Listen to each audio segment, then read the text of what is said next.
Dear Rector Emerita, dear Rector, dear participants at the conference, it is a pleasure to see that the conference does not yield, but continues, despite all the problems Ukraine and the academic world experience today.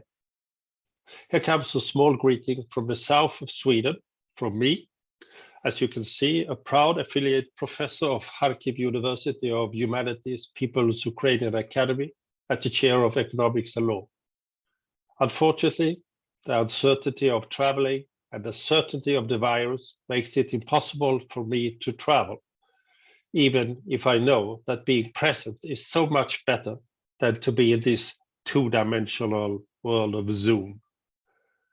I miss the attendance at the conference, the small talk in the corridor, the smile from my PUA boss, the dean at the chair of economics and law, and all the energy boost I get from meeting colleagues and students of PUA, where I really sense the motto of the Enlightenment being so alive, sapere aude.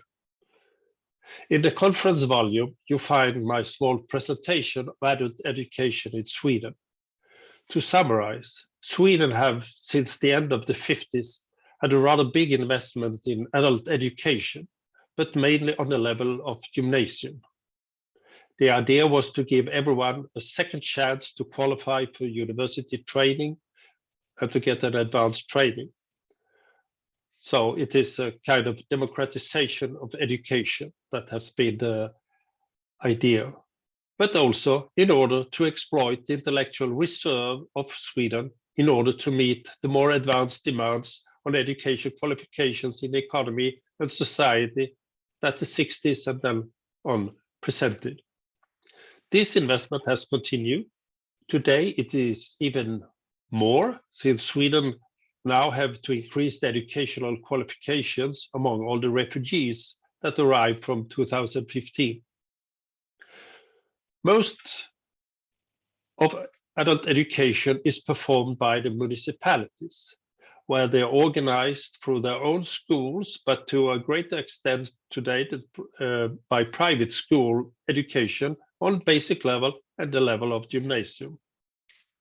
And now, because of the refugee crisis from 2015, a lot of teaching in basic Swedish.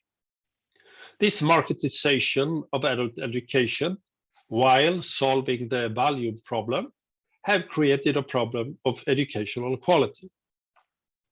Universities have not been oriented towards adult education.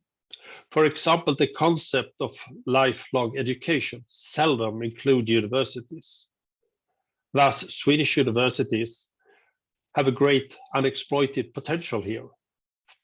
Maybe one reason to this potential being unexploited is that probably Sweden is still stuck in the idea of an individual having but one working life career.